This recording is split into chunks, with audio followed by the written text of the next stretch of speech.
नमस्कार दोस्तों, मैं मिस्टर अनुराग आपका दिल से स्वागत करता हूं।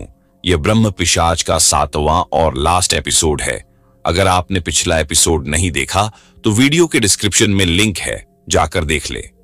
तो चलिए कहानी शुरू करते हैं। महंत ने अपनी आंखें बंद की और धीरे धीरे बोले, यह स्मृति जागृत करने के लिए तुझे कालिंजर गुफा जाना होगा। वहां तेरा अतीत तेरा इंतजार कर रहा है। राघव और आचार्य सोमेश्वर ने बिना समय गंवाए यात्रा शुरू की। कालिंजर गुफा पहाड़ों के बीच स्थित थी, जहां कहा जाता था कि प्राचीन तांत्रिकों ने मृत्यु पर विजय पाने की साधना की थी। रास्ता बेहद कठिन और भयानक था। जैसे जैसे वे गुफा के पास पहुंचे, हवा में एक अजीब सी गंध फैल गई। गुफा के अंदर घोर अंधेरा था। राघव ने जैसे ही पहला कदम रखा, गुफा की दीवारों पर आकृतियां चमकने लगीं। वे सभी दृश्य उसके पिछले जन्म की झलक दिखा रहे थे। वह एक युवा तांत्रिक था जो अमृतत्व की साधना कर रहा था, लेकिन फिर उसने एक घातक गलती कर दी। उसने अपने गुरु की आज्ञा के बिना एक निषिद्ध तांत्रिक अनुष्ठान किया, जिससे उसके अंदर एक भयानक शक्ति का जन्म हुआ। यही शक्ति आगे चलकर ब्रह्म पिशाच बनी। यह मैं ही था, राघव फुसफुसाया। हां, आचार्य बोले, लेकिन अब तुझे वही गलती सुधारनी होगी। ब्रह्म पिशाच का असली नाम गुफा के सबसे अंदरूनी भाग में एक शिलालेख था। उस पर लिखा था, जिसका नाम लिया जाए वह समाप्त हो जाता है। राघव चौंक गया। इसका क्या अर्थ है गुरुदेव? महंत की गूंजती आवाज आई, हर आत्मा का एक असली नाम होता है। ब्रह्म पिशाच कोई नाम नहीं, बल्कि उसकी अवस्था है। अगर तू उसके असली नाम को पुकारेगा तो वह कमजोर पड़ जाएगा। राघव ने दीवार की ओर देखा। वहां एक नाम खुदा हुआ था, त्रिलोचन। और उसी क्षण गुफा में गूंज उठी, नहीं, यह नाम मत पुकारो। ब्रह्म पिशाच की आवाज थी। गुफा अचानक हिलने लगी। बाहर भयंकर तूफान उठ गया और फिर अंधेरे के बीच से ब्रह्म पिशाच प्रकट हुआ। तूने मेरा नाम जान लिया, लेकिन इससे कुछ नहीं बदलेगा। राघव ने साहस जुटाकर कहा, त्रिलोचन, तेरा अंत अब निश्चित है। ब्रह्म पिशाच चीख उठा। उसका शरीर कांपने लगा। राघव ने आगे बढ़कर तंत्रोक्त प्रलय मंत्र का जाप शुरू कर दिया। मंत्र सुनते ही ब्रह्म पिशाच की चीखें और तेज हो गईं। नहीं, यह असंभव है। लेकिन मंत्र की शक्ति बढ़ती गई। ब्रह्म पिशाच की आकृति धुएं में बदलने लगी। राघव ने अपनी पूरी शक्ति से मंत्र का अंतिम श्लोक उच्चारित किया और एक प्रचंड प्रकाश फैल गया। ब्रह्म पिशाच का अस्तित्व मिट गया। सैकड़ों वर्षों के बाद त्रिलोचन की आत्मा मुक्त हो गई। गुफा शांत हो गई। राघव और आचार्य सोमेश्वर बाहर निकले। आचार्य बोले, अब तेरा अतीत तुझ पर हावी नहीं रहेगा। तूने अभिशाप को समाप्त कर दिया। राघव ने राहत की सांस ली, लेकिन तभी हवा में एक फुसफुसाहट गूंजी, तुमने मुझे हराया नहीं, सिर्फ समय के लिए रोका है। मैं वापस आऊंगा। राघव का चेहरा गंभीर हो गया। राघव और आचार्य सोमेश्वर मठ लौट आए। वहां महंत उनका इंतजार कर रहे थे। तुमने ब्रह्म पिशाच का अंत कर दिया, महंत ने गंभीर स्वर में कहा। लेकिन राघव के मन में कुछ अजीब चल रहा था। उसे ऐसा लग रहा था कि कोई अभी भी उसे देख रहा है, कोई छाया, कोई अदृश्य शक्ति। रात हुई। पूरा मठ अंधेरे में डूबा था। राघव ध्यान करने बैठा, लेकिन तभी उसकी आंखों के सामने एक धुंधली परछाई उभरी। यह ब्रह्म पिशाच नहीं था, लेकिन कोई और। कौन है वहां? राघव ने पूछा। परछाई धीरे धीरे स्पष्ट होने लगी। यह एक अजीब रहस्यमयी आकृति थी, लंबी, पतली, और उसकी आंखें गहरे लाल रंग की चमक रही थीं। तुमने उसे हराया, लेकिन असली खतरा अभी बाकी है, वह धीमे स्वर में बोली। राघव चौंक गया। क्या मतलब? ब्रह्म पिशाच सिर्फ एक मोहरा था। असली शक्ति अभी भी जीवित है और वह तुम्हारी प्रतीक्षा कर रही है। राघव का दिल तेजी से धड़कने लगा। कौन? आकृति ने धीरे से कहा, काल भैरव शाप, जिसकी छाया अब तुम्हारे पीछे है। और अचानक पूरा कमरा अंधकार में डूब गया। राघव के चारों ओर घना अंधेरा छा गया। उसे अपने शरीर में अजीब सी झंझनाहट महसूस हुई, जैसे कोई अदृश्य शक्ति उसे अपनी ओर खींच रही हो। गुरुदेव, राघव ने घबराकर पुकारा, लेकिन कोई जवाब नहीं आया। फिर अचानक एक भयावह दृश्य प्रकट हुआ। वह खुद को एक प्राचीन मंदिर के खंडहरों के बीच खड़ा हुआ पाया। मंदिर की दीवारों पर गहरे खरोंचों के निशान थे, जैसे किसी ने अपनी नाखूनों से पत्थरों को चीर डाला हो। और फिर उसने देखा, मंदिर के बीचों बीच एक विशाल प्रतिमा खड़ी थी, काल भैरव। लेकिन यह कोई सामान्य मूर्ति नहीं थी। इसकी आंखें चमक रही थीं, और जैसे ही राघव ने उसके करीब जाने की कोशिश की, मूर्ति के होंठ हिले। तुम्हें लगा तुमने सब कुछ खत्म कर दिया? राघव पीछे हट गया। कौन हो तुम? आवाज गूंजी। मैं वह हूं जो समय से परे है, जो मृत्यु से परे है। मैं काल भैरव का शाप हूं। अचानक सब कुछ पहले जैसा हो गया। राघव फिर से मठ के कमरे में था। उसने तेजी से इधर उधर देखा। सब कुछ सामान्य लग रहा था, लेकिन उसकी सांसें तेज चल रही थीं। यह कोई सपना नहीं था, उसने खुद से कहा। तभी आचार्य सोमेश्वर कमरे में आए। गुरुदेव, राघव उनकी ओर दौड़ा। मैंने कुछ अजीब देखा। काल भैरव का मंदिर, और कोई मुझसे बात कर रहा था। आचार्य कुछ देर चुप रहे, फिर गंभीर स्वर में बोले, अब समय आ गया है कि तुम सच जानो।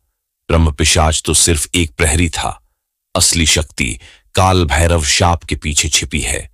राघव स्तब्ध रह गया। मतलब? आचार्य की आंखों में गहरी चिंता थी। जिस रात तुमने ब्रह्म पिशाच को हराया, उसी रात एक और शक्ति जाग गई। यह शक्ति न ब्रह्म पिशाच है, न कोई आत्मा। ये स्वयं काल भैरव की क्रोधाग्नि है, जिसे प्राचीन तांत्रिकों ने मुक्त करने की भूल की थी। राघव को लगा कि जमीन खिसक रही है। तो इसका मतलब? आचार्य ने धीरे से कहा, तुम्हें इस शाप को खत्म करना होगा, इससे पहले कि यह पूरे संसार को अपने अंधकार में समा ले।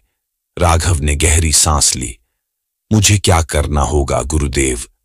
आचार्य सोमेश्वर बोले, हमें काल भैरव ग्रंथ खोजना होगा। ये वही ग्रंथ है जिसमें इस शाप को खत्म करने का उपाय छिपा है। लेकिन यह ग्रंथ मिलेगा कहां? आचार्य ने गंभीरता से कहा, काल सर्प गुफा में, जहां प्रवेश करने वाले लोग कभी वापस नहीं आते।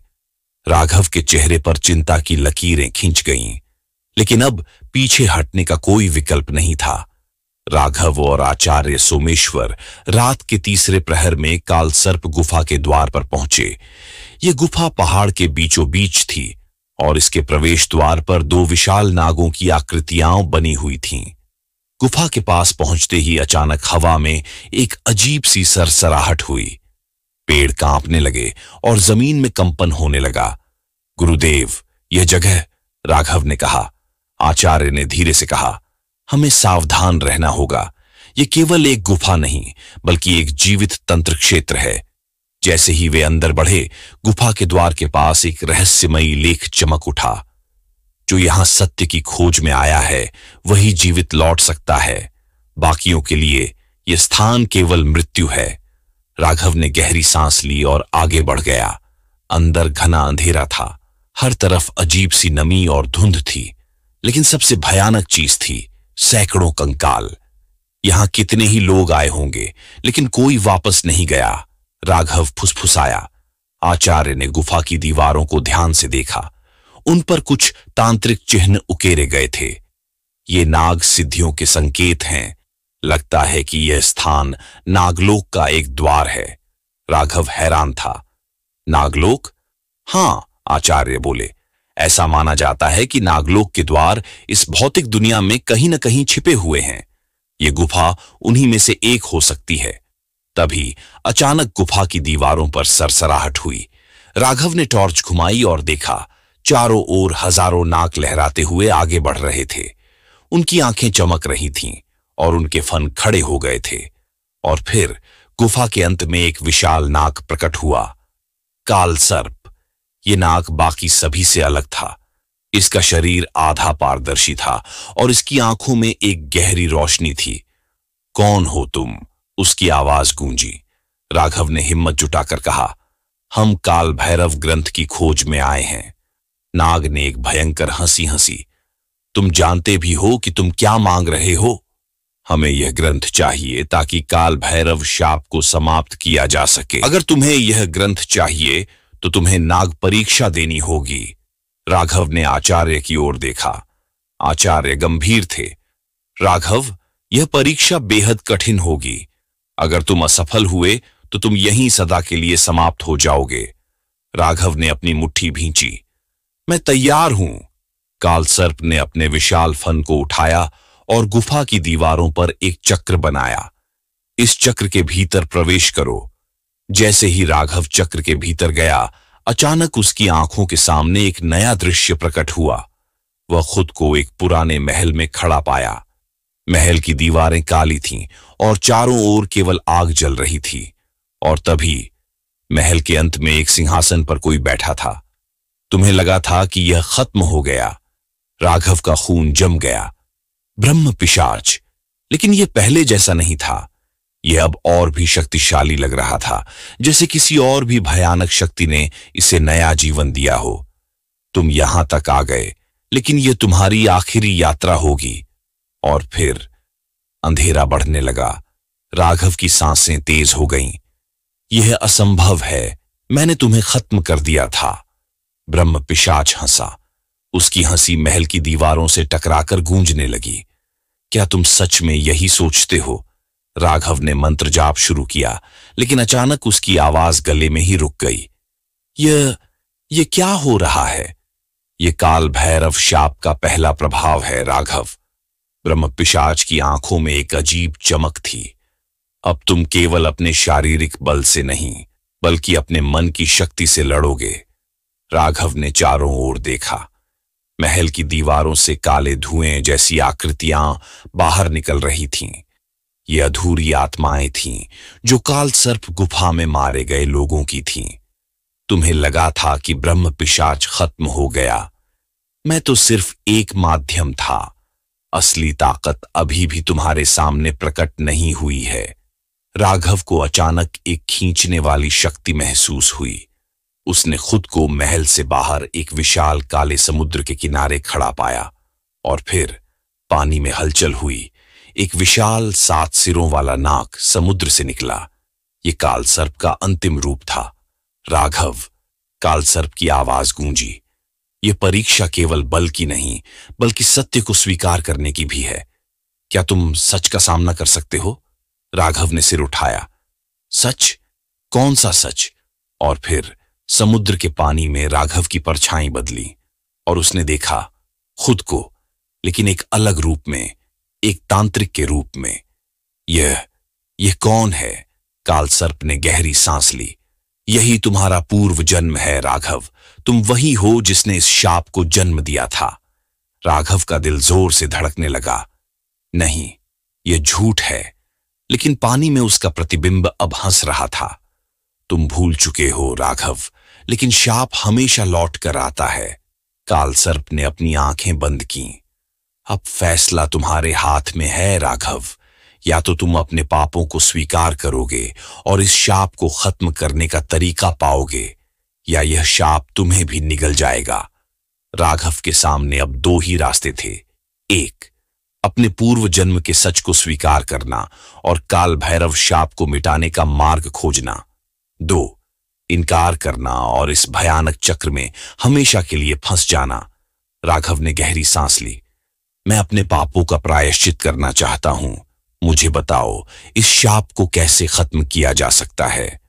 काल सर्प ने अपनी आंखें खोली। शाप को खत्म करने के लिए तुम्हें काल भैरव के अंतिम मंदिर में जाना होगा, जो अब शापित भूमि में बदल चुका है।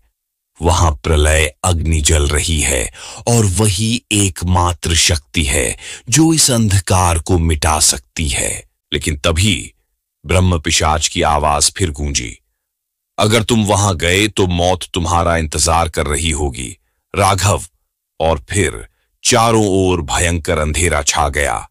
राघव और आचार्य सोमेश्वर प्रलय अग्नि की खोज में शापित भूमि की ओर बढ़े। यह स्थान वर्षों से निर्जन था, जहां केवल मृत्यु और विनाश के निशान बचे थे। गुरुदेव, यह जगह इतनी वीरान क्यों है? राघव ने चारों ओर देखते हुए पूछा। आचार्य सोमेश्वर गंभीर थे। क्योंकि यह वही स्थान है जहां काल भैरव का शाप पहली बार प्रकट हुआ था। राघव ने चौंक कर उनकी ओर देखा। मतलब यहीं से सब शुरू हुआ था? हां, आचार्य बोले। यहीं तुम्हारे पूर्व जन्म ने एक भयानक तांत्रिक अनुष्ठान किया था, जिससे यह शाप जन्मा। राघव का मन बेचैन हो उठा। तो क्या प्रलय अग्नि भी यहीं होगी? आचार्य ने मंदिर के खंडहरों की ओर इशारा किया। हां, लेकिन वहां जाना आसान नहीं होगा। और जैसे ही वे मंदिर के करीब पहुंचे, जमीन कांपने लगी। मंदिर के प्रवेश द्वार पर पहुंचते ही हवा में एक भयंकर सन्नाटा छा गया और फिर अचानक चारों ओर से चीखें गूंज उठीं। मिट्टी में दबी हुई असंख्य आत्माएं जाग उठीं। उनकी आंखें जल रही थीं और वे हवा में तैरती हुई धीरे धीरे राघव और आचार्य की ओर बढ़ने लगीं।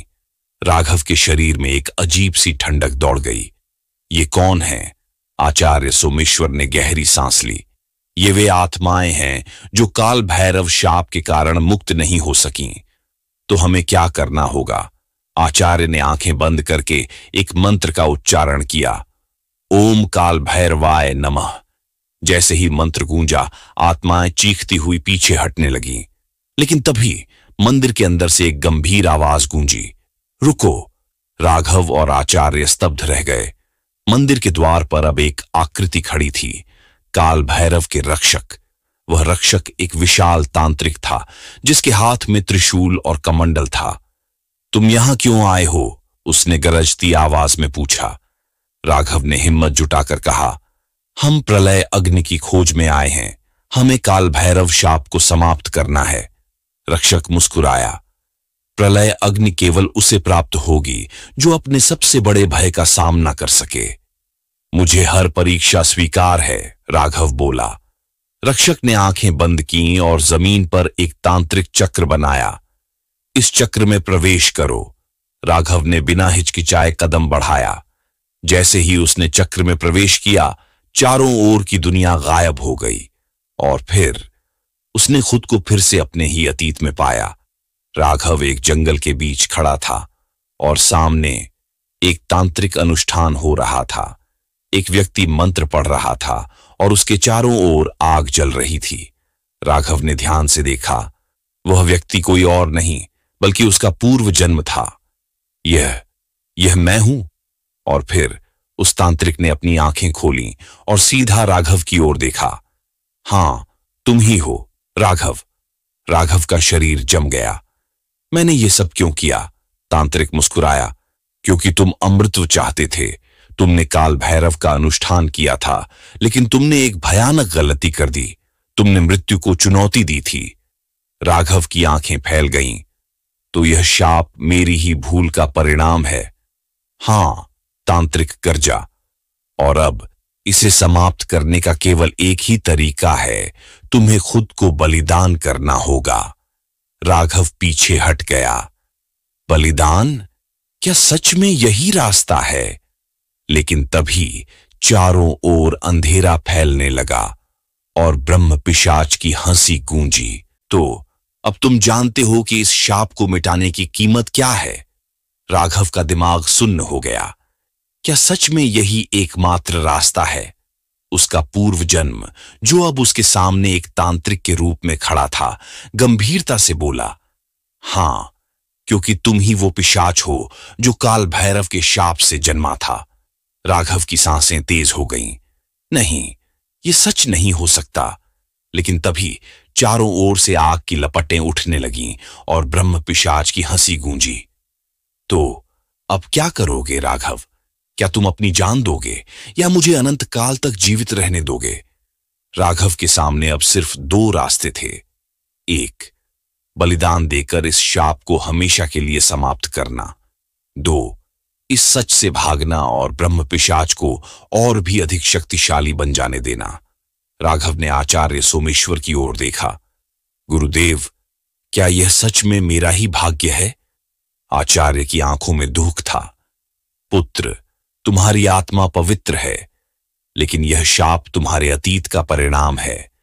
यदि तुम अपने पूर्व जन्म की गलती सुधारना चाहते हो तो तुम्हें यह बलिदान देना ही होगा। राघव ने गहरी सांस ली। अगर मेरा जीवन इस अंधकार को मिटा सकता है तो मैं इसे सहर्ष स्वीकार करता हूं। और यह कहकर उसने प्रलय अग्नि में कदम रख दिया। जैसे ही राघव ने अग्नि को स्पर्श किया, एक तीव्र प्रकाश फैला। ब्रह्म पिशाच चिल्लाया, नहीं, यह असंभव है। चारों ओर से आग की लपटें उठीं और ब्रह्म पिशाच की आकृति जलने लगी। उसकी भयावह चीखें हवा में गूंज उठीं। मैं अमर हूं, मैं कभी खत्म नहीं हो सकता। लेकिन राघव ने आंखें बंद कर लीं। अब यह शाप समाप्त होगा। और फिर एक भयंकर विस्फोट हुआ। पूरी धरती हिल उठी। मंदिर का शिखर गिरने लगा। ब्रह्म पिशाच की आत्मा काले धुएं में बदलकर जलने लगी और देखते ही देखते वह राख बन गया। राघव ने एक आखिरी बार आंखें खोलीं और फिर वह प्रलय अग्नि में समा गया। आचार्य सोमेश्वर ने देखा कि मंदिर अब शांत था। सभी शापित आत्माएं मुक्त हो चुकी थीं। आकाश में पहली बार प्रकाश फैला और तभी काल भैरव की मूर्ति से एक दिव्य प्रकाश निकला और आचार्य सोमेश्वर के सामने आ खड़ा हुआ। राघव का बलिदान व्यर्थ नहीं जाएगा। उसने इस शाप को समाप्त कर दिया। आचार्य ने हाथ जोड़कर प्रणाम किया। हे प्रभु, अब उसका क्या होगा? काल भैरव का स्वर गूंजा। जो स्वयं को बलिदान करता है वह कभी नहीं मरता। राघव अब अमर है, एक नई यात्रा के लिए। और फिर वह दिव्य प्रकाश आकाश में विलीन हो गया। शापित भूमि अब पवित्र बन चुकी थी और ब्रह्म पिशाच हमेशा के लिए खत्म हो चुका था। तो दोस्तों, ब्रह्म पिशाच की कहानी यही खत्म होती है। हम ऐसे आपके लिए हर रोज एक रहस्यमयी कहानी लाते रहेंगे। अगर आप चाहते हैं कि हमारे वीडियो का नोटिफिकेशन सबसे पहले पहुंचे तो चैनल को सब्सक्राइब कर लें और वीडियो अच्छा लगा हो तो लाइक करें। धन्यवाद।